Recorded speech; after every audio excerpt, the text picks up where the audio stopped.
Hello mga sangkay, mga kalingap! Welcome back to my channel.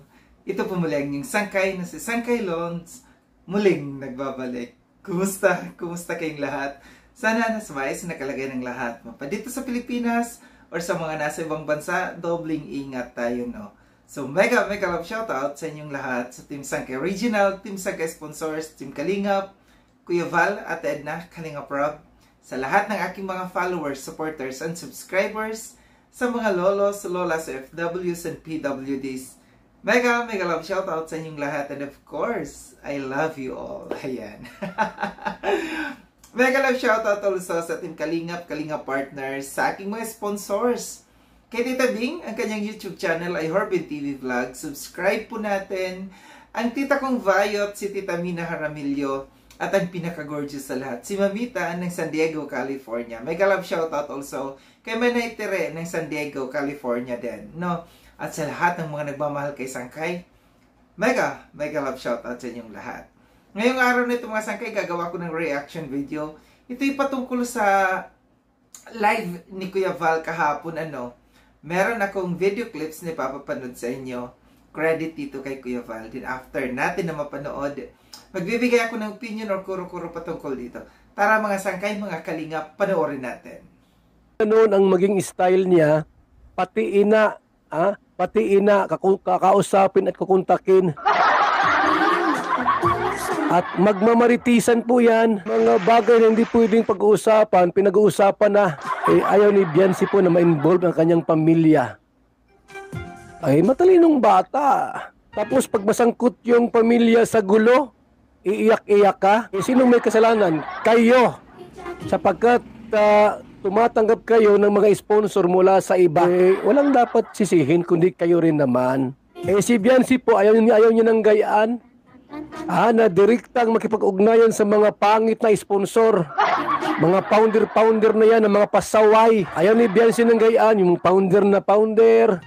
Anong founder? Ano ka? Founder yung mukha mo. Hatid ng inyong grupo'y gulo doon sa pamilya. Ang pangit po mga kaibigan, no? Sapagkat dating tahimik na pamilya, may pumasok na grupo, abay, naging magulo na. Masarap yung mga pagtadyakan sa mukha.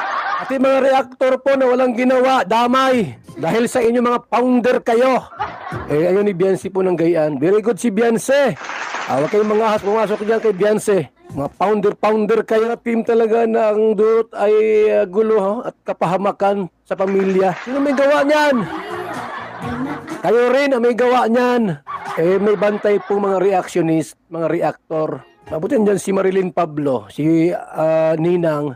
Tama yan Ninang, banatan mo sila. Siyang sumangga po sa inyong mga kagagawan ay direktang nakipag-ugnayan sa pamilya, pati ina, nasa group chat nindo. Ayaw ni Biancy ng gayaan.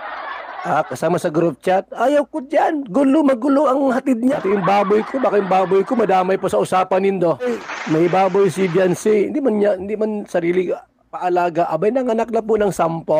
Sabi ni Biancy po, baka ako na kasama sa gayaan, direktang sponsor, baka pati yung baboy namin, sabihin, galing sa Indo. Yun nga po mga kaibigan, tapos sisihin nyo si Ninang. Si Ninang po ay pasaway. Sino may gawa? Kayo rin naman. Huwag nyo pong gawin niyang direktang makipag-ugnayan sa mga beneficiaries like Kalingap Angels. Kung gusto nyong tumulong po, andyan sino yung mga scouter dyan. Doon kayo makipag-usap, hindi kong direkta sa pamilya. Nasisira ang kanilang pamilya dahil sa inyo. Mga pasaway kayong dako. Tapos sisihin nyo si Ate Marilyn TV. Si Ninang ang sinisisi nindo. Gusto pang mag-sorry. Otot ninyo. Anong mag-sorry si Ninang sa Indo? Wala siyang ginawang kasalanan. Bakit nasa group chat ninyo yung ina at yung anak? Inawakwak ninyo ay, Winawakwak ninyo. Dapat po kung kayo matabang, kung sinong scouter, doon ninyo ibigay yung tolo. Kalingap Rap, doon nyo ibigay. At hindi yung direktang kupkupin yung mag-ina, yung pamilya at kasama sa group chat. Anong tawag dyan? Pang-aaswang. Ba't nadadamay ang Team Kalingap? Sapagkat kayo ang nagsimula. Group chat, kasama ang beneficiary ng Kalingap. Kung tutulong kayo sa mga beneficiaries Kalingap Angels, tumulong kayo ng nasa ayos. Hindi yung direktang iabot yung tulong, kausapin yung ina at pati yung ama, kinakausap nindo.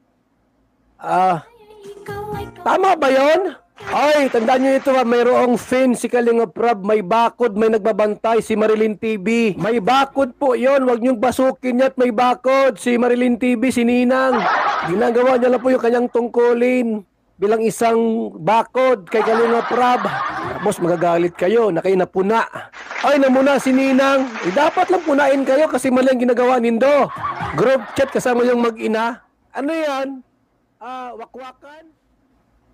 So yun mga sangkay, at tinapanood yung video clips na aking kinuha mula doon sa live ito ni Kuya Val kahapon. Credit dito kay Kuya Val, no?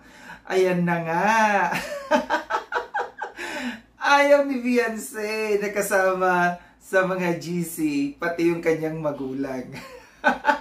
Natawa ako dito, ako natawa sa kay Kuya Val nung sinabi ni Kuya Val na may alagang baboy si Beyonce. Ayaw ni Beyonce na madamay pa yung kanyang alagang baboy. Baka sabihin daw ng mga sponsor na galing sa kanila, madami pa, may 10 anak, nanganak daw ng 10 yung kanyang alagang baboy ni Beyonce.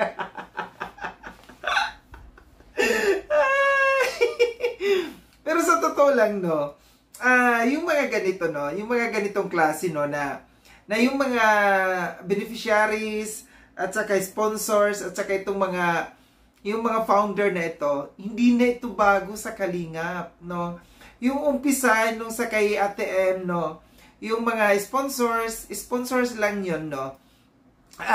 Dumirekta sa kay Ate M, no. Sina Madi, di ba, tumatawag si Ate Madi, ganito, ganyan, no. So, hindi na bago, no, sa Kalingap, yung mga ganito na, yung mga sponsors at saka beneficiaries, nagkakaroon ng ugnayan, no, nagkakaroon ng personalan na pag-uusap, no. So, ito yung iniiwasan ngayon ni na Kuya Val na mangyari. Pero, meron mga nakakalusot talaga dyan, no. Ito yung mga medyo nakaka-alarma, no, na yung pati yung mga magulang ng beneficiaries nasasama sa GC. Kung yung magulang, no, ng beneficiaries, meron din naman delikadesa, no, sila mismo ang magre-refuse, no. Sasabihin nila, ayaw po namin sumali dyan sa mga GC, ayaw po namin makapag-ugnayan sa inyo, kasi baka malaman na Kuya Val, na Kalingap Rab, nakakahiya sa kanila, no. So, ganun dapat, no. Kung ang mga magulang, ang mga beneficiaries, meron talagang kahihiyan, gagawin nila yun. Hindi sila makikipag-ugnayan sa mga sponsors, no. Kasi nga, yun doon nag-uumpisa talaga yung wakwakan na. Tapos yun yung nag-umpisa nung kay Ate M, no. Tapos nung naman yung sa mga founder na yan, nag-umpisa naman dito sa kay Reyna, di ba? Nag-umpisa yung mga founder na yan, yung mga nagiging pangpagulo talaga yung mga founder na yan, kasi gusto nila na pasukin yung beneficiary, yung kanilang sinusuportahan, gusto nila na silang maging sikat, di ba? Yun talaga yung major na nagiging problema dito sa loob ng Kalingap.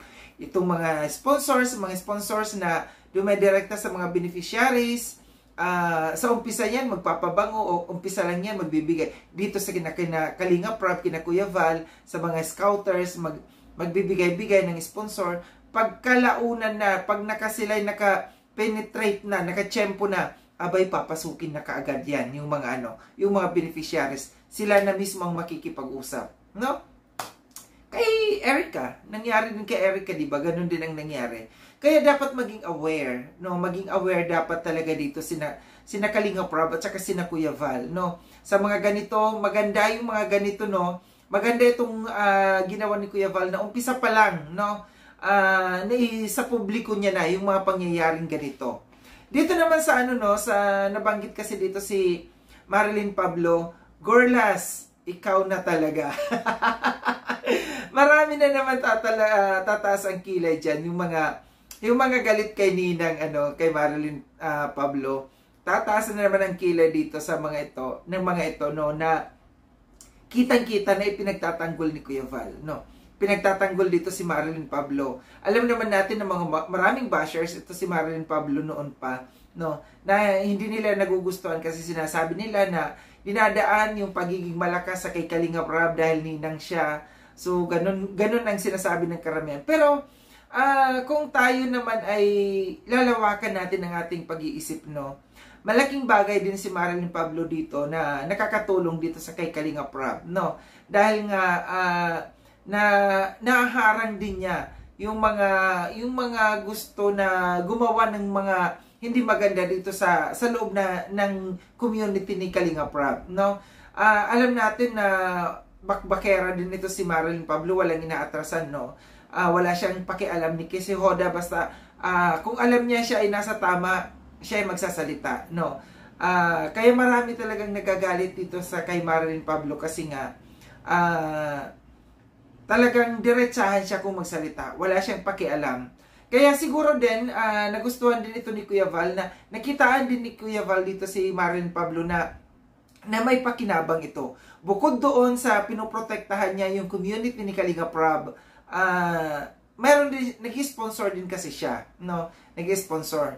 Noon pa ito matunog si Gorla, si MP, sa mga bashers, no? Kasi nga hindi nila nagugustuhan. Pero ito nga yung natin, no, lahat naman tayo dito, hindi natin mapiplease ang lahat, no. Pero kung merong mga hindi nakakagusto kay Marilyn Pablo, meron din naman mga nakakagusto sa kanya kasi nakita natin yung kanyang subscribers tumataas, tapos ang kanyang views talagang tumataas kasi pinapanood siya, no. Pinapanood yung kanyang mga reaction kasi nga yung kanyang mga pagbanat, na malamang kaya nanonood ang mga ito, tsaka tumataas ang kanyang subscribers, nagugustuhan na rin ng karamihan. So ito lang yung aking reaction patungkol dito sa live na ito ni Kuya Val, na sana, no, yung mga beneficiaries, tapos yung mga magulang ng beneficiaries, sila na mismo yung umayaw, sila na mismo ang umiwas dito sa mga magugulong sponsors at saka sa mga feeling entitled na mga founder ng mga love team na yan, ng mga grupo na yan, no, na dapat sila na ang dumistansya. Kaso wag kayong magpapadala sa yung iba kasi dyan papainan, dadaanin sa pera, sa mga pabigay-bigay na pera. Kung kayo ay mayroong, gaya ng sabi ko, kung kayo mga beneficiaries, mga magulang ng beneficiaries, kung mayroon kayong mga delikadesa, kung marunong kayong tumanaw ng utang na loob sa mga tao na tumutulong sa inyo, tunay na talagang tumulong sa inyo, huwag kayong magpadala dyan sa mga sponsors, sa mga founders niyan na ang purpose lamang ay mawakwak kayo. So muli, maraming salamat mga sangkay sa panonood. Sa mga hindi pa nakapag-subscribe kay Sangkaylon, subscribe nyo na po ako. Click yung notification bell para updated kayo sa lahat ng mga videos na aking gagawin. Like and share itong video na ito mga sangkay. Kita-kits tayo ulit sa susunod na video na aking gagawin. Ingat kayo sa ang dako ng mundo bang kinaroroon. Paalam na mga sangkay. Paalam.